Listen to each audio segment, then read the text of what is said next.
Assalamualaikum warahmatullahi wabarakatuh.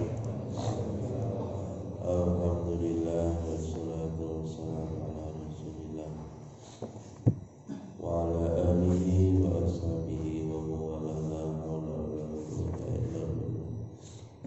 Subhanaka la ilma lana illa ma 'allamtana innaka antal alimul hakim.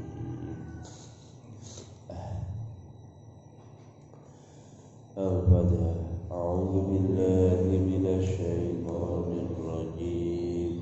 Bismillahirrahmanirrahim.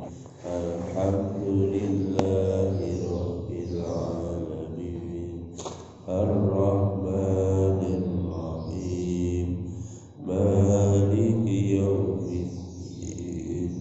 Iyyaka na'budu wa iyyaka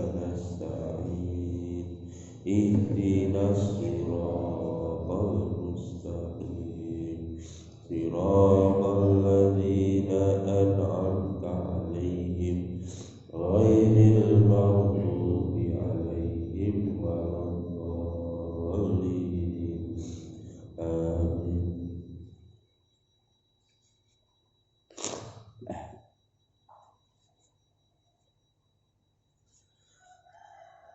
A'udzu billahi minasy syaithanir rajim. Dzalika natluhu 'alaika minal ayati wadz-dzikril hakim. Ayat 58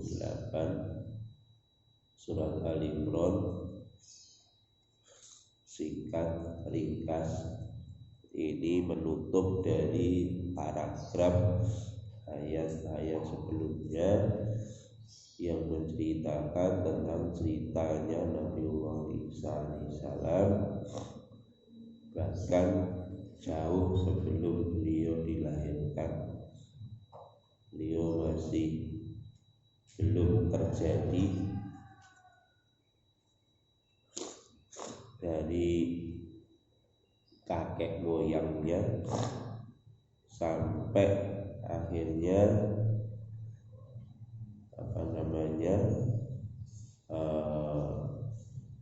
di dalam perutnya Maryam sampai Nabiullah Isa alaihissalam lahir.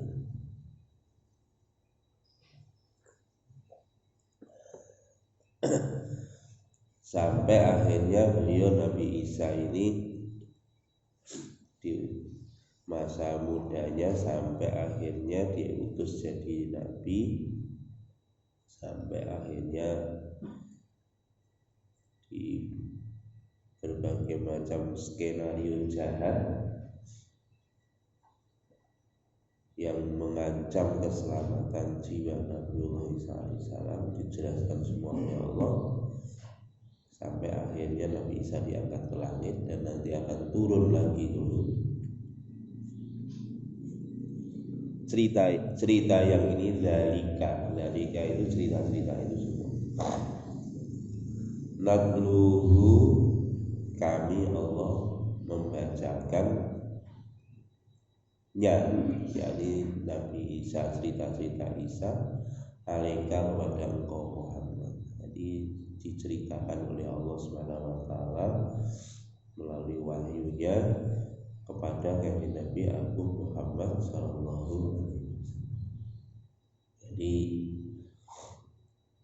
kanjeng Nabi itu mendapat yang kemarin kita cerita informasi yang ghaib. Pada saat itu biografi seseorang tidak ada yang tahu, apalagi masa-masa sebelum dia diciptakan tidak tahu. Diceritakan langsung oleh Allah Subhanahu wa taala kepada Nabi Muhammad sallallahu alaihi wasallam. Ai hadzal ladzi qasasna 'alaika ya Muhammad bi amri Isa, yakni ini adalah kisah yang telah kami kisahkan kepadamu wahai Muhammad di dalam urusan atau perkaranya Isa. wa mubti'an miladihi, mulai dari awal kelahirannya, wa kaifiyati amrihi, dan kejadian-kejadian yang terjadi sebelum dan setelahnya, wa huwa ma qala ta'ala wa auhahu ilaika, dan ini adalah semua adalah bagian dari apa yang telah direncanakan oleh Allah, kemudian diwahyukan oleh Allah kepadamu, kepada Muhammad. Jadi kejadian ini tidak hanya Nabi Isa, seluruh manusia mulai zaman Nabi Adam sampai nanti bayi yang terakhir sebelum kiamat, kisah hidupnya itu sudah ditulis oleh Allah di Lauhil Mahfuz. Jadi misalnya program ini boleh, makanya kita tidak akan berubah daripada program yang telah diprogramkan oleh Allah Subhanahu wa Ta'ala, kecuali orang-orang yang dikehendaki oleh Allah, yang memang sengaja jalan hidupnya dirubah oleh Allah Subhanahu wa Ta'ala.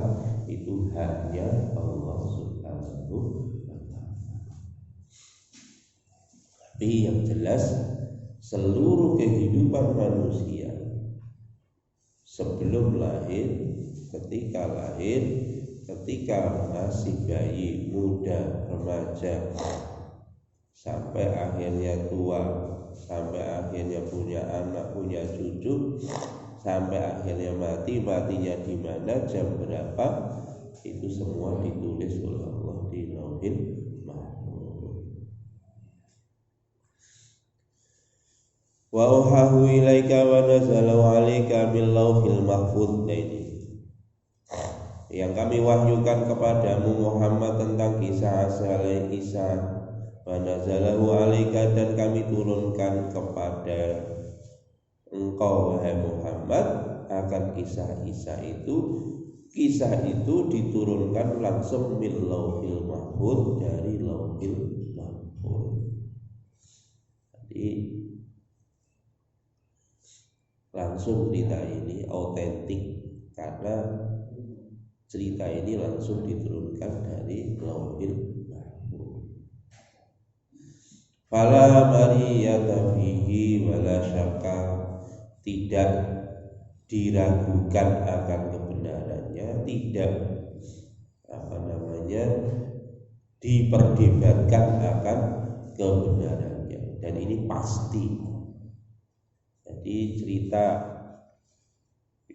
yang Allah wahyukan kepada Nabiullah Isa, baik sebelum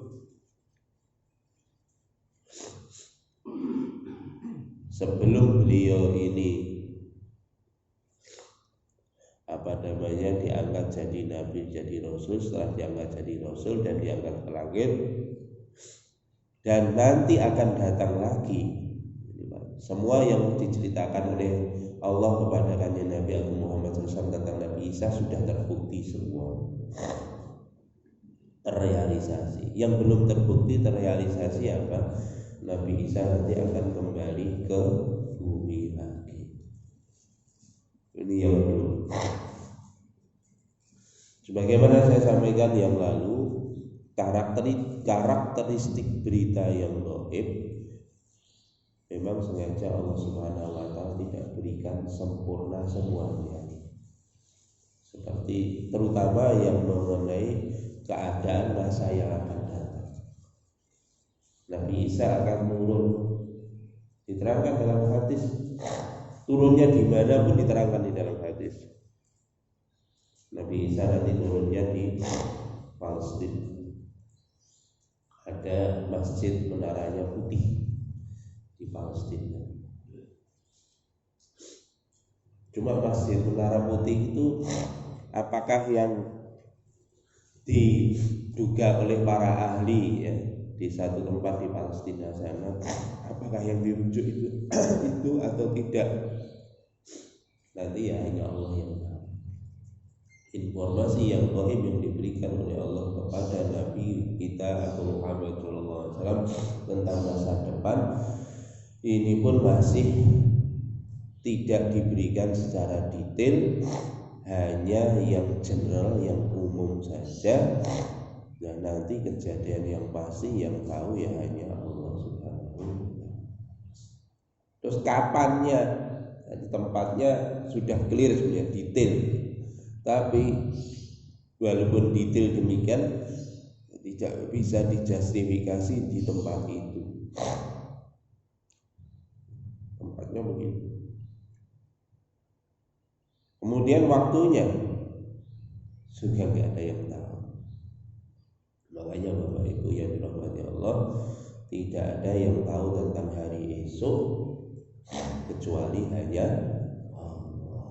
Ini perlu digarisbawahi. Sampai nggak ketemu wong jarene iso nerawang. Mene katene ono ngene. Jadi percaya. Nggak ada yang tahu hari esok. Yang Maha tahu hanya Allah sendiri sampaikan, wala taqulanna li syai'in inni fa'ilun dzalika ghadan illa ayyasha Allah. Wala taqulanna, jangan sekali-kali kamu mengatakan inni fa'ilun, aku melakukan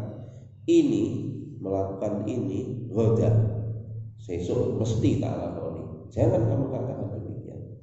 Tapi illa ayyasha, tapi katakanlah insya Allah, jika Allah kehendaki saya melakukan ini. Kalau tidak Allah kehendaki, saya pun tidak akan melakukannya. Makanya hati-hati ya. Ojo dipercaya oleh wong ngomong tahun berapa sih? Tanggal 9 bulan 9 tahun 99 Arab kiamat hari ini pelketis presiden wingi heboh analisa hadis, pakai hadis bulan Ramadan hari Jumat pertengahan Ramadan ada ledakan dahsyat. Yus meledak burung ini. Jangan percaya seperti itu. Walaupun dia menurunkan cerita itu dari ayat, dari hadis tentang masa depan, jangan dipercaya kalau dia sudah menunjukkan waktu tanggal semini, apa menunjukkan jam. Jangan dipercaya, karena nggak ada yang tahu kecuali hanya Allah. Mulanya gak usah bingung. Loh Pak, berarti ini Ustadz niku salah loh. Ngomong ngoten niku salah. Iya, salah nggak kalau dia sudah berani memastikan. Tetapi kalau hanya sekedar perkiraan, kemudian dia mengucapkan illa ayyasha Allah, insya Allah, kalau Allah kehendaki terjadi.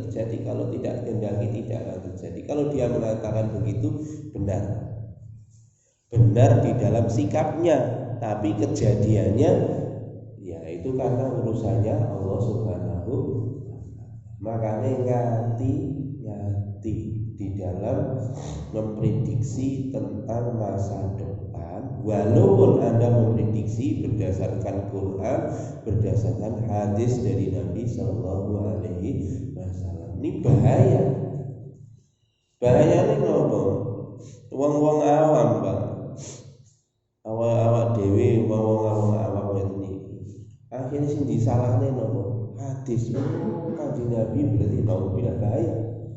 Berarti kanjeng Nabi bohong, mesti ngono.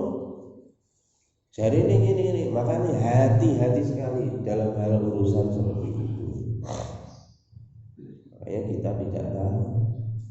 Kalau ulama-ulama terdahulu Pak, setelah ngarang kitab itu terakhir itu ditulis wallahu a'lam. Hanya Allah yang Maha tahu. Mulanya Makanya mungkin melihat enten cerita-cerita ngoten niku, apalagi kok sudah menyampaikan waktu, bahkan waktunya sangat spesifik, jangan dipercaya, karena tidak ada yang tahu hari yang akan datang kecuali hanyalah Allah Subhanahu wa Ta'ala. Oleh iku lho, masya Allah, itu sakti itu jadi ini iso rawang apa nih? Betul itu sih sakti kan rawang nih. Masya Allah.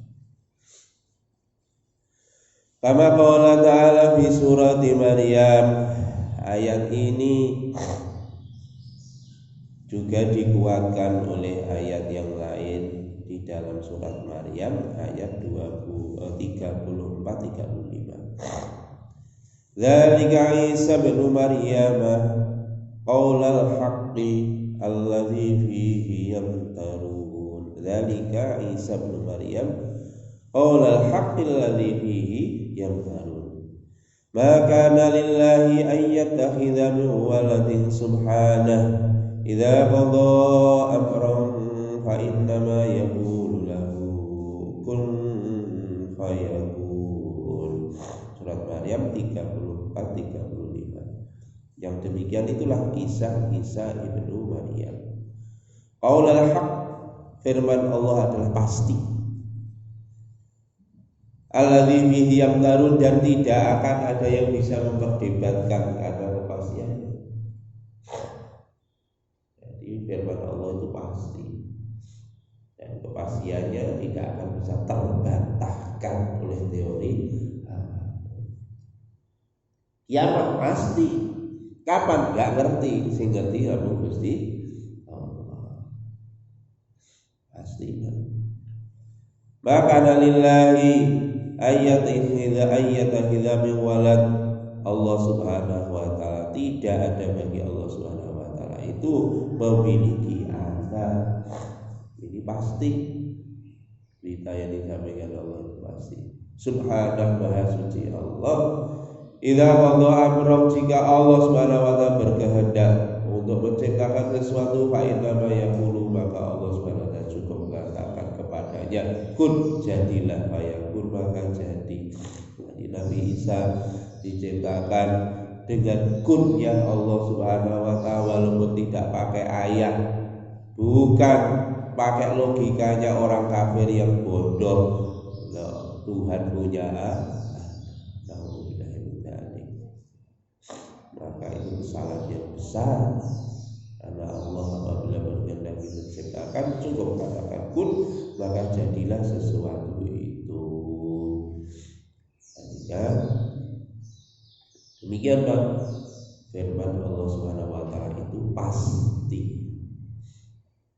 tidak akan terbantahkan, tidak akan diragukan. Wa wa'duka haqq, ini janji engkau pasti.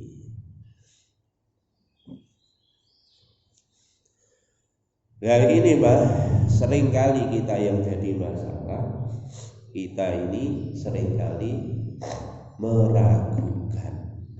Allah sampaikan dalam Al-Quran, padahal pesannya supaya kita jangan ragu-ragu, tetapi kita masih meragukan firman-Nya Allah Subhanahu wa taala. Masya Allah.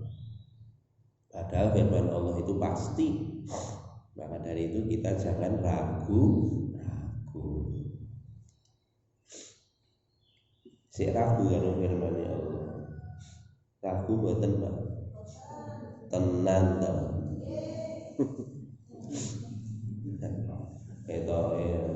Awake dhewe Gusti Allah dawuhe wa ma min dabbatin fil ardi illa 'alallahi rizquha. Tidak ada perkara yang melata di permukaan bumi kecuali pasti oleh Allah sudah dijamin rizkinya.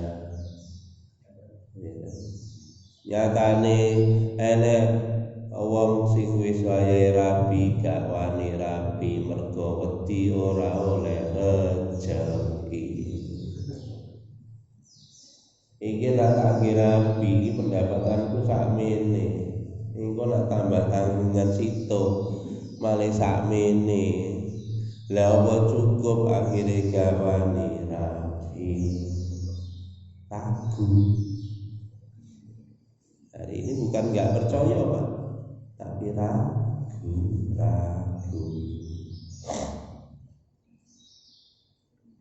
Contoh sederhana meneh kok, kene ragu Pak, ragu nih kalau Gusti Allah. Gusti Allah mendhawuhi napa?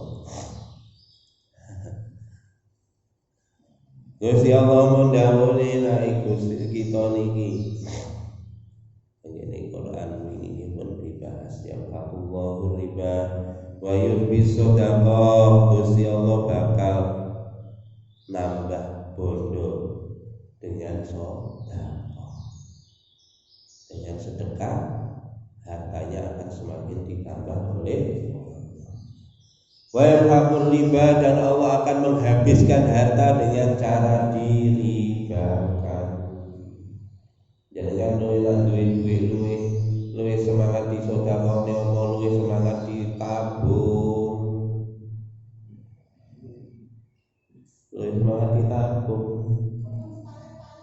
Oh nggih, alhamdulillah. Nah, ora nek luwi ya. Niku contoh Pak dari sikap ragu-ragu kita kepada Allah. Mantep. Nah ngene Quran Gusti Allah dawuhne bahwa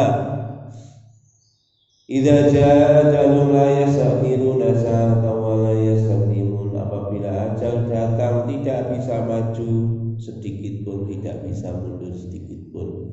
Ternyata hati kita juga masih ragu. Padahal sudah dipastikan oleh Allah mati itu tidak bisa maju, tidak ada mundur, dan tidak ada hubungannya sama penyakit. Nyatane awake dhewe isih wedi karo penyakit. Wong dikira nak wong mati niku mergo penyakit, akhire nak nek lara nek penyakit awake dhewe wedi. Gusti Allah dawuhne fa idza maritu fa huwa yashfini, jika aku sakit dialah Allah yang menyembuhkan aku. Kenyataane awake dhewe nak lara ora eling karo Gusti Allah, nak lara sing dieling obat. Jarine obat sing wae waras, padahal sing wae waras dudu obat sing waras Gusti Allah. Niki lho niki awake dhewe pun dipuling bolak-balik teng Quran. Aja ragu karo dawuh Gusti Allah. Ya Gusti Allah jauh nek sing wae waras Gusti Allah. Mulane nek golek waras ora usah bingung-bingung dolekane ngene Gusti Allah, jalukane ngene Gusti Allah. Nah ada penyakit rasa wedi, kita wedi tengene Gusti Allah. Lho panak ngoten mboten saged diobati. Nggih jenengan obati. Obat lo kita ngobati niku nyonto Kanjeng Nabi Agung Muhammad sallallahu alaihi wasallam. Niate ora golek waras. Wong lara niku kita napa diobati niku niate ora golek waras, tapi niat nyonto Kanjeng Nabi Agung Muhammad sallallahu alaihi wasallam. Yen Kanjeng Nabi nalikane gerah nggih diobati. Ora golek waras diserahne kali Gusti Allah. Krana hak Gusti Allah untuk menyembuhkan. Niku Pak. Jadi banyak ayat-ayat Quran itu kita masih ragu, belum mantap, belum yakin sepenuhnya kepada Allah Subhanahu wa taala. Makanya diberi oleh Allah cerita mengenai Nabi Isa, cerita mengenai masa lalu, masa sekarang, dan sudah terbukti akan kejadiannya seperti itu, dan kisah yang akan datang yang nanti akan kita buktikan bersama-sama apa yang didhawuhkan oleh Allah Subhanahu wa taala. maka ini cukup menjadi bukti kepada kita bahwa firman Allah itu pasti, mestinya kita jangan ragu-ragu lagi. Itu begitu. Dzalika natluhu 'alaika minal ayati, inilah yang kami wahyukan mengenai Isa 'alaika kepadamu minal ayati, dari tanda-tanda kerasulan Isa, dari ayat-ayatnya Allah. Wa dzikri, dan Al-Qur'an Al-Hakim yang itu penuh dengan hikmah. Jadi ini semua cerita mengenai Nabi Isa, cerita mengenai kehidupan beliau, cerita mengenai masa depan yang akan terjadi berkenaan dengan beliau. Ini semua diturunkan oleh Allah, disampaikan kepada kanjeng Nabi, dijadikan sebagai ayat Al-Quran, dan Al-Quran itu dibaca oleh umat manusia sampai hari kiamat sebagai cerita hikmah. Makanya dalam Quran itu penuh dengan cerita-cerita hikmah. Apa hikmah? Kita bisa ambil teladan dari cerita-cerita itu, supaya kita ketika berbuat, ketika bersikap di dalam menjalani kehidupan ini, contohlah kisah-kisah hikmah yang ada di dalam Quran, karena itu adalah panduan bagi kita. Contoh Pak niki cerita kisah-kisah alaihissalam. Ojo bisa-bisa awake dhewe niku ngersula karo paringe Gusti. Kita tidak tahu. Niku Mbah Nabi Isa niku ndonga, kisahnya kan itu. Mungkin nggih pun beberapa waktu lalu kita ceritakan Mbah Nabi Isa niku pengen gadah putra. Orang dia anak suwi, akhirnya ndonga Gusti Allah. Akhirnya dapat ketika hamil. Mbah Nabi Isa itu pengen duwe anak lanang. Makanya nazar ini, nazartu laka ma fi batni muharrara, ya Allah, aku nazarkan bayi yang aku kandung dalam perut saya ini, ya Allah, aku nazarkan supaya nanti dibebaskan dari urusan dunia. Dan saya niatkan untuk anak saya ini supaya berkhidmat di Masjidil Aqsa, di Baitul Maqdis. Begitu lahir itu dalam keadaan perempuan. Ini contoh karepe lanang tapi karo Gusti Allah diparingi rodok susah padhek wajar. Walaisa dzakaru kal unsa, ya Allah, kalau laki-laki itu enggak sama seperti perempuan. Wa inni samaituha Maryam, ini aku beri nama Maryam. Itu seperti itu. Pengen lanang tibake niku mboten usah Rasulullah, krana niku paringi Gusti Allah. Nah ini contoh Pak, kisah-kisah yang ada di dalam Quran itu adalah petunjuk bagi kita, itu cerita hikmah, supaya kalau kita menghadapi perkara yang sama atau perkara yang mirip, maka kita mengambil sikap yang sama sebagaimana yang ada di dalam kisah-kisah yang ada dalam Quran. Mulane kowe nak urip niki buka mawon Quran, bagaimana kita bersikap. Lah ngoten niku kita mboten bingung. Ya wis diserahne karo Gusti Allah. Dan ternyata Pak, yang diharapkan oleh neneknya Nabi Isa, ternyata setelah Maryam itulah baru lahir Nabiullah Isa. Doanya yang diinginkan nenek itu ternyata terrealisasi di cucunya. Mulanya jenengan merasa kita punya cita-cita besar sampai mati kok gak kelakon, betul saya bingung. Kadang-kadang cita-cita itu memang sengaja disembunyikan oleh Allah. Ben apa? Untuk menjaga keikhlasan kita. Awak dhewe pengen ngene gak lakon kabeh. Ternyata terrealisasi di zaman cucunya. Masya Allah, kita sudah dapat pahala sempurna terhadap apa yang kita cita-cita. Makanya kita cita-cita sing gede mawon, Pak. Jangan tanggung-tanggung. Karena wa ala kulli syai'in qadir. Allah Maha Kuasa atas segala sesuatu. Makanya kadang-kadang Pak, keberhasilan kita ini kemungkinan besar adalah karena doa dari kakek nenek kita. Kita tidak tahu. Banyak orang-orang besar itu ternyata cita-cita besar itu dari kakek moyangnya akhirnya terrealisir di zaman cucunya. Ya, ini seperti Nabiullah Isa alaihissalam. Kisah zaman Nabi juga begitu.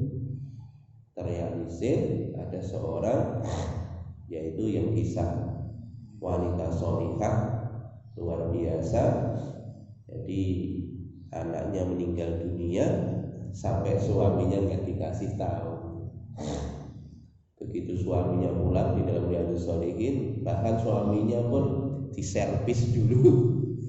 Begitu sewenang suaminya baru dikasih tahu pelan-pelan, kayak suamiku, kalau kita dititipi barang, titipan itu diambil gimana? Dia dikasihkan. Baru dikasih tahu anak yang dititipkan oleh Allah kepada kita sekarang sudah diambil oleh akhirnya sing lanang ketun susah, akhirnya lapor kepada Nabi dan Nabi ternyata mendoakan keberkahan. Mudah-mudahan Allah memberikan barokah akibat asbab hubungan kamu semalam dengan istri kamu. Betul, ternyata lahirlah anak namanya Abdullah. Dan ternyata barokahnya bukan di Abdullahnya. Ternyata Abdullah punya anak 10, semuanya hafal Quran. Nah itu ternyata cucunya Pak terrealisir. Makanya jenengan boten susah. Iki aku biyen pengen ngene anakku lho pengen tak dadekno ngene, pengen tak jadokno ngono. Lah kowe mulai kabeh gak dadi kabeh ngene iki. Ojo susah. Kita sangka baik, insya Allah nanti terrealisir. Tak kelaputune ya buyute gak apa-apa. Tetap sangka baik sama Allah, walaupun anak kita ini jadinya tidak seperti yang kita harapkan, maka kita tetap doa kebaikan untuk anak-anak kita. Jangan sampai doa keburukan. Hati-hati. Biyen cilik diitik-itik, gede dielo-elo, ngoten. Jelek ketek tuweke ora ngerti karo wong tuwa. Lah ngeten-ngeten iki akhire aja mas yo ngeten, aja didongani elek, doakan kebaikan. Kalau barokah kebaikan itu tidak datang kepada anak-anak kita, mudah-mudahan akan datang kepada cucu-cucu kita. Kita tidak tahu, yang Maha tahu hanyalah Allah Subhanahu wa taala, dan itu sengaja dijadikan Allah seperti itu supaya terjaga keikhlasan kita. Coba Pak, semua apa yang kita inginkan kelakon kabeh. Wong tua atine mongkrok kan. Atine mengkrok, atine langsung bangga diri, bahkan kadang-kadang sombong. Anakku lho saiki dadi wong kabeh. Lah wingi dadi kethek apa iki? Masya Allah. Hari ini orang asumsinya dikatakan sukses jadi orang tuh nek wis duwite akeh, duwe jabatan, niku diarani sukses. Padahal dalam Quran enggak ono kalimat seperti itu. Orang yang sukses itu adalah orang yang taat pada Allah dan Rasul. Wa may yuti'illaha wa rasulahu faqad faza fawzan 'azima. Siapa yang taat pada Allah dan Rasulnya, dialah orang yang sukses, sukses yang besar. Sukses yang besar ora sing duwe duit akeh, sing duwe omah megrom-megrom, sing duwe mobil apik, bojone ayu, mboten. Wong sing sukses iki sing taat kepada Allah dan Rasulnya. Itulah orang yang sukses. Makanya kadang-kadang kita ini karena salah, karena nggak yakin dengan dawuh Gusti Allah, ragu sama dawuhnya Allah. Yang dianggap sukses iki nak sing duwe ngono kuwi. Akhirnya anak sing disayang lho sing duwe duit, sing gak duwe duit gak disayang. Anak sing duwe duit nak mulih ning gone omah, servise lain tambahan. Wah, di belane PT, di belane semua barang. Anak sing gak duwe duit tambah gak ada di servis belas. Lho piye to mestine, Masya Allah. Kita ndak tahu. Kalau yang nggak punya uang tapi dia bertakwa kepada Allah, maka di sisi Allah jauh lebih baik. Padahal anak sing sugih biasanya tambah nggak gelem ngobani wong tuwa. Biasane nih sing tandang gawe cak-cek niku lho, biasanya sing gak duwe duit. Nek sing duwe duit niku tandang gawe mesti gak cek.